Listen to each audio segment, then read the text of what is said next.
Hello बच्चों, जैसा आपको थंबनेल दिखा, आज इलेक्ट्रोस्टैटिक्स का हम लोग 110 ऑब्जेक्टिव रखने वाले हैं।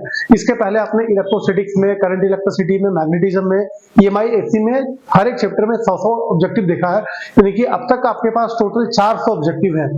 आज ऑप्टिक्स का 100 ऑब्जेक्टिव का मतलब आपके पास ऑब्जेक्टिव करीबन 500 से पार होगा। और मैं आपसे बात किया हूं कि पूरे एग्जाम से बिफोर मैं करीबन 1000 ऑब्जेक्टिव आपका रेडी करूंगा। तो समय डिले ना करते हुए हम लोग सीधे ऑप्टिक्स के ऑब्जेक्टिव में घुसते हैं। जो हमारा पहला क्वेश्चन है ऑब्जेक्टिव का, the virtual image larger than the object. Virtual image object से लार्जर किसमें बनता है, कौन से मिरर में?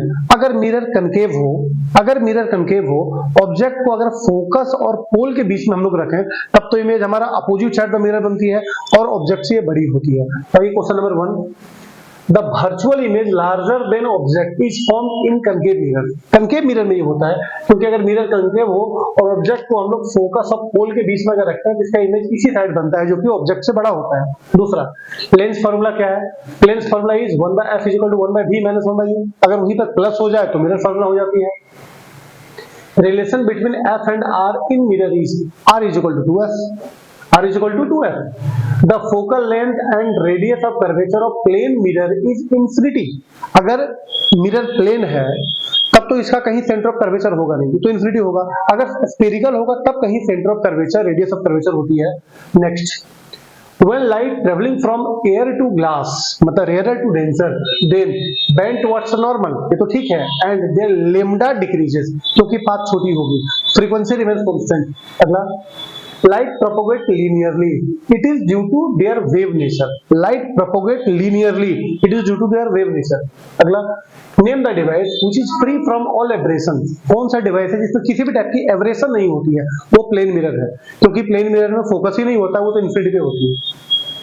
A ray of light fall normally on plane mirror, then value of angle of incident and angle of reflection is 0 degree. अगर light plane mirror पे incident कर रही है तो नॉर्मल के साथ उसका एंगल, और रिफ्लेक्ट भी हो रही है तो नॉर्मल के साथ उसका एंगल, दोनों 0 डिग्री होगी। Convex mirror is used as a side mirror in car और व्हीकल। किसी व्हीकल में कन्वेक्स मिरर को साइड मिरर के रूप में यूज किया जाता है। A spherical mirror produce positive linear magnification, then the nature of image is virtual। Magnification positive negative दोनों होता है। अगर ऑब्जेक्ट और इमेज दोनों अपवर्ड हो तब तो मैग्निफिकेशन पॉजिटिव, और दोनों अपवर्ड अगर हो गई तब तो इमेज होगा वर्चुअल। और एक ऊपर एक नीचे अगर हो गया, ऑब्जेक्ट ऊपर इमेज नीचे, तब मैग्निफिकेशन नेगेटिव हो गया और यहां बनेगा रियल और inverted. With increase in lambda, the value of refractive index decreases। अगर lambda बढ़ता है तो इसका मतलब हमारा पास दूर होता है। अब पास दूर होगा मतलब हम लोग रेयर में जा रहे हैं, और रेयर में जा रहे हैं तो रिफ्रैक्टिव इंडेक्स गिरेगा। Ray of light incident on a glass plate of angle 60 degree, if reflected and refracted are mutually perpendicular, then mu will be, refractive index कितनी होगी? तो क्वेश्चन को पढ़ के आपको सवाल समझना होगा कि अगर एंगल ऑफ इंसिडेंट 60 डिग्री है और रिफ्लेक्टेड और रिफ्रैक्टेड के बीच में 90 डिग्री एंगल है, तो अगर 60 है इंसिडेंट तो रिफ्लेक्टेड भी 60 होगा, क्योंकि एंगल ऑफ इंसिडेंट और एंगल ऑफ रिफ्लेक्शन दोनों आपस में बराबर होती है। अगर ये 60 है, ये 90 है, तो ये बचेगा 30, क्योंकि 180 का सम होना है। तो I हो गई 60 और R हो गई 30। अब लगाइए Snell's law, mu = sin I by sin R, sin 60 by sin 30, दोनों का वैल्यू डालेंगे, कट के आएगा √3। When lens immerses in liquid, then the focal length of lens increases। अगर वाटर में गया तब तो 4 गुनी, बट अगर लिक्विड का बात करेगा तो हम लोग लेंस का फोकल लेंथ बढ़ाएंगे। Critical angle is the angle of incident, but at this stage angle of refraction must be 90 degree. ये टॉपिक आपने TIR टोटल इंटरनल रिफ्रैक्शन में पढ़ा था। क्रिटिकल एंगल एक एंगल ऑफ इंसिडेंट है, बट इस स्टेज पे एंगल ऑफ रिफ्रैक्शन 90 डिग्री की होती है। Next question, relation between refractive index and critical angle is mu = 1/sin c। mu = 1/sin c। अगला, two convex lens, if two convex lens of focal length f1 and f2, then their equivalent focal length will be 1/f = 1/f1 plus 1/f2। ये था आपका lens का combination. Next, power of lens is reciprocal of its focal length, यानी p = 1/f। Focal length आपको रखना है metre में। Dioptre capital D is the unit of power of lens. Dioptre, optical fibre, mirage, porro prism, brilliance of diamond, shining of soap bubble, etc are the application of total internal reflection. twinkling of star, bending of emerged object, oval shape of sun at sunset and sunrise are the application of refraction. Snell's law is mu is equal to sin I by sin r. क्या statement? The ratio of sine of angle of incident to the sine of angle of refraction is constant. Mu is equal to sin I by sin r. अगर angle of incident बड़ी है और angle of refraction छोटी है, reflection छोटी है, तो इसका मतलब है आप बैंड हो रहे हैं. आप बैंड हो रहे हैं नॉर्मल की तरफ, यानी कि रेयर से डेंसर में जा रहे हैं. अगर डेंसर से रेयर में जाते तो ये हो जाती छोटी, ये हो जाती बड़ी.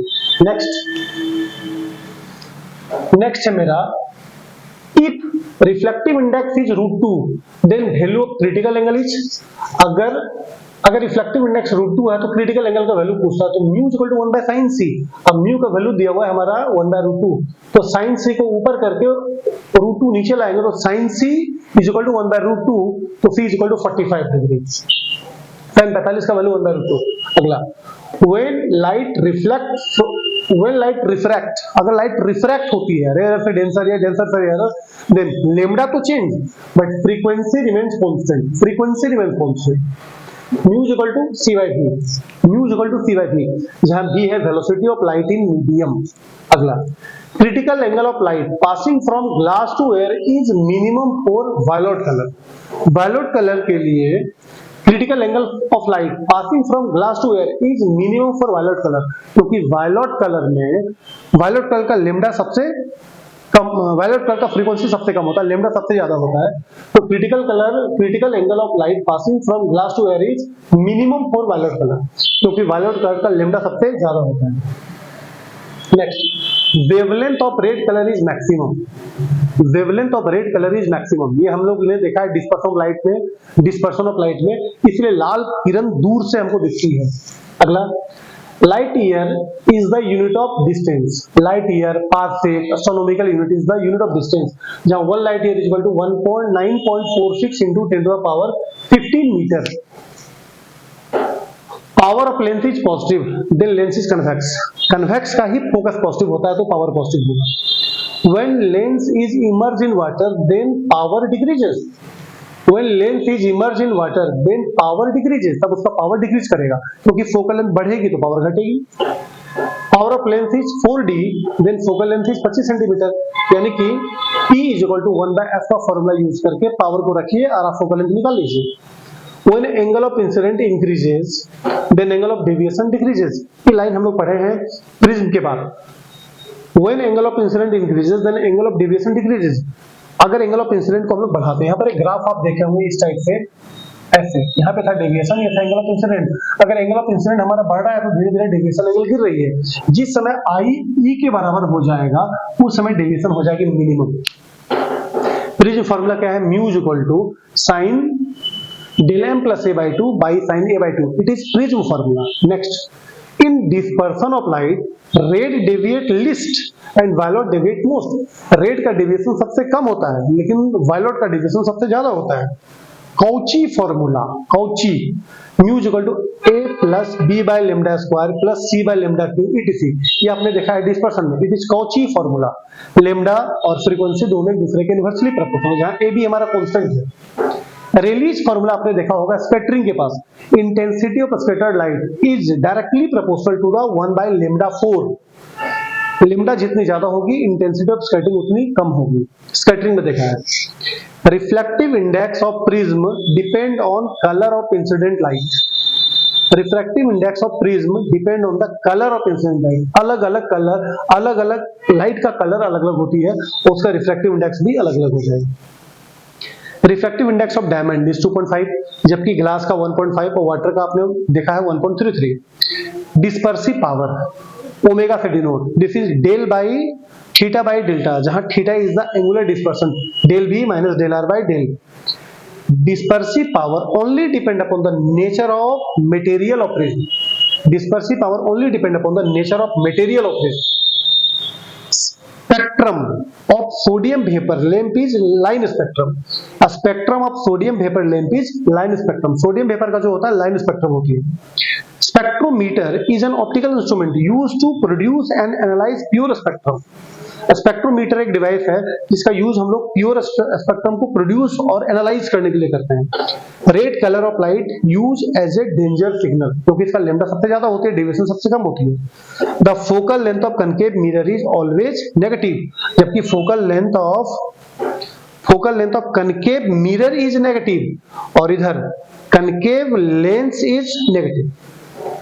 कनकेव मिरर और कनकेव लेंस दोनों का फोकल लेंथ नेगेटिव होता है, दोनों के कन्वेक्स का पॉजिटिव होता है। Blue colour of sky, cloud are white in colour are the application of scattering of light. अगला, refraction due to thin prism, this is refraction due to prism is del plus A is equal to I plus E, जहां A है angular, जहां del है angle of deviation, ए है हमारा prism angle, और आई और ये आपको मालूम है एंगल ऑफ इंसिडेंट और angle of emergent. In rainbow, TIR, dispersion, refraction takes place simultaneously. Rainbow formation में तीनों काम एक साथ होती है। टोटल इंटरनल रिफ्लेक्शन भी होता है, डिस्पर्सन भी होता है, रिफ्रैक्शन भी होता है in rainbow. Next question, there are two type of rainbow, primary और सेकेंडरी। इसी को बोलते हैं इनर और आउटर। इनर में वायलेट कलर होगा, नीचे रेड होगा ऊपर, और आउटर में रेड होगा नीचे, वायलेट होगा ऊपर। और यहाँ एंगल जो होता है दोनों में डिफरेंस का 41 43 और यहाँ 51 54। Next, in secondary rainbow two refraction and two total internal reflection takes place. Secondary rainbow में, जबकि प्राइमरी में रिफ्रैक्शन तो दो और TIR भी एक होती है। A prism is a homogeneous, transparent, refracting medium bounded by at least two non-parallel plane surface incident at some angle. It is the definition of prism. Refraction due to thin prism, del is equal to mu minus 1 into a, जहां mu है refractive index और a है prism formula. Principle of reversibility is mu 1 mu 2 is equal to 1 by 2 mu 1. ये आपने proof किया है principle of reversibility में। Refraction through multiple slab is a mu water into water mu glass into glass mu air is equal to 1. Next, lateral shift क्या है? The perpendicular distance between direction of incident ray and emergent ray. Lateral shift is the perpendicular distance between the direction of incident ray and emergent ray. Real depth and apparent depth का relation है a mu water is equal to real depth by apparent depth. Real ऊपर, apparent नीचे। Optical fiber used to transmit signal from one place to other place over several kilometer without weakening its intensity, बिना उसका intensity कम हुए। Concept of secondary wavelets is given by Huygens. According to Huygens, wave of light are mechanical and longitudinal. उन्होंने बोला था like sound wave. The phase difference between two points on a plane wavefront is 0 degree. अगर plane wavefront है तो कहीं भी दो point के बीच में एंगल हमेशा 0 डिग्री होगा। Plane wavefront produced by point source, but source should be at infinity. Source infinity पे होना चाहिए। Corpuscular theory given by Newton. Light का एक theory है corpuscular theory. This is given by Newton. Light is a stream of weightless and invisible particles called corpuscular. तो Newton का कहना है। According to Newton, light is the stream of weightless and invisible particles called corpuscular. This theory is given by Newton. Next, light is electromagnetic wave according to Maxwell. Next, quantum theory of light given by Einstein. इसका equation था E is equal to mc square. Dual nature of light given by de Broglie, जिसका एक relation था lambda is equal to h by mv. 69. The locus of all particles of medium vibrating in same phase at any instant is called wavefront. ये wavefront का एक statement हो गया। The locus of all particles of medium vibrating in same phase at any instant is called wavefront. Wavefront having three types: spherical wavefront, cylindrical wavefront and plane wavefront. Wavefront तीन type की होती है: spherical wavefront, cylindrical wavefront and plane wavefront. Plane wavefront emerge out as a plane wavefront from prism. किसी prism से अगर plane wavefront को डालें तो निकलेगा भी as a plane wavefront. Plane wavefront converge from convex lens और कनकेव मिरर। कनकेव मिरर और कन्वेक्स लेंस से उसका जो नेचर होता है निकलने का वो कन्वर्जिंग नेचर होती है, सिकुड़ जाती है। Superposition principle having two types, constructive and destructive. Coherent source emits wave of same frequency and wavelength. Coherent source से जो भी लाइट निकलती है दोनों दोनों की फ्रीक्वेंसी, दोनों की वेवलेंथ सेम होती है, आइदर इन फेज और having a constant initial phase difference. Relation between phase difference and path difference is phi is equal to 2 pi by lambda into del x, जहां phi है phase difference और del x है path difference. Next, a source of light which emits wave of one wavelength called monochromatic source. A source of light which emits wave of one wavelength, similar wavelength, are called monochromatic source. In constructive interference, path difference is n lambda, whereas phase difference is 2 n pi constructive में, जबकि in destructive interference path difference is 2n plus 1 into lambda by 2 और phase difference is 2n plus 1 pi। ये आपने देखा है Young's double slit experiment के work में। अगला, expression of resultant intensity IR is equal to IA plus IB plus 2 root under IA IB cos phi। Next, amplitude of resulting wave in interference is R is equal to A square plus B square plus 2 AB cos phi का whole under root या तो power 1 by 2। Dark and bright band in interference pattern is called interference fringe. Fringe क्या होता है? जो हमारे Young's double slit experiment में alternate dark और ब्राइट बैंड हमारे स्क्रीन पे बनता है, तो इसी को हम लोग बोलते हैं fringe. The dark and bright band in interference pattern is called interference fringe. एक क्वेश्चन और आप यहाँ पे बना सकते हैं कि Young's double slit experiment based on the principle of, या Young's double slit experiment is the demonstration of interference. Young's double slit experiment is the demonstration of interference, जो कि थॉमस यंग के द्वारा किया गया। अगला, fringe breadth is the distance between any two successive dark और bright fringe. Fringe breadth is the distance between any two successive dark fringe और bright fringe, जहां beta is equal to lambda D by D. Diffraction of light having two type, Fresnel और Fraunhofer diffraction. Diffraction of light की क्या होती है? Dispersion अलग है, diffraction अलग है। प्रिज्म, स्प्लिट, सेवन कलर, वो तो डिस्पर्सन है। और डिफ्रैक्शन है the bending of light around the corner of an obstacle and aperture into the region of geometrical shadow are called diffraction. Diffraction दो टाइप की होती है, फ्रेस्नेल और Fraunhofer. Single slit experiment based on diffraction of light, single slit, जबकि double slit interference पे बैठा हुआ है। सिंगल स्लिट डिफ्रैक्शन पे है, जबकि डबल स्लिट इंटरफेरेंस पे बैठा हुआ है। Tourmaline crystal and Nicol prism is the example of polariser. Polariser जो कि लाइट को पोलराइज करता है। Sun is the best source of unpolarised light.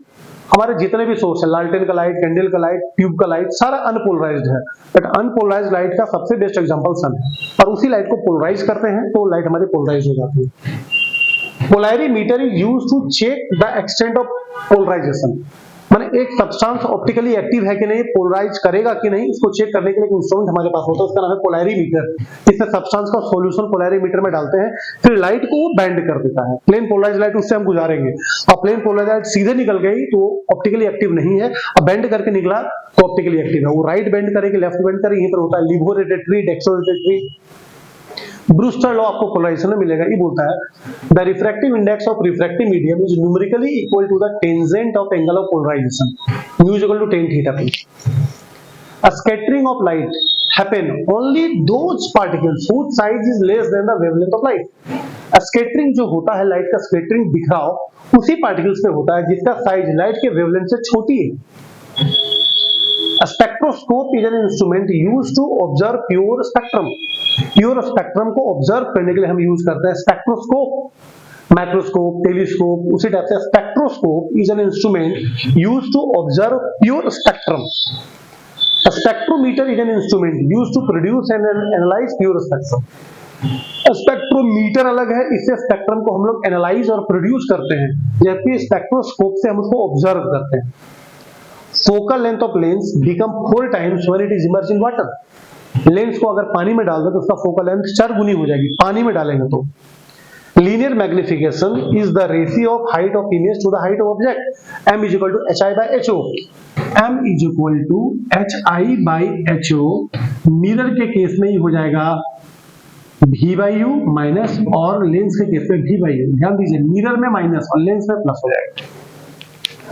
The perpendicular distance between direction of incident ray and emergent ray called lateral shift।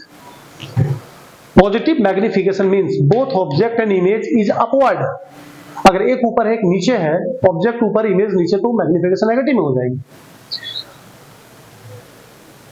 In case of plane mirror के case में u is equal to v, object और image की दूरी same होती है, तो यहाँ पर मैग्निफिकेशन 1 होती है। मैग्निफिकेशन 1 किसका? प्लेन मिरर का। इन हाइपरमेट्रोपिया, मायोपिया, हाइपरमेट्रोपिया हमारा आई का डिजीज है।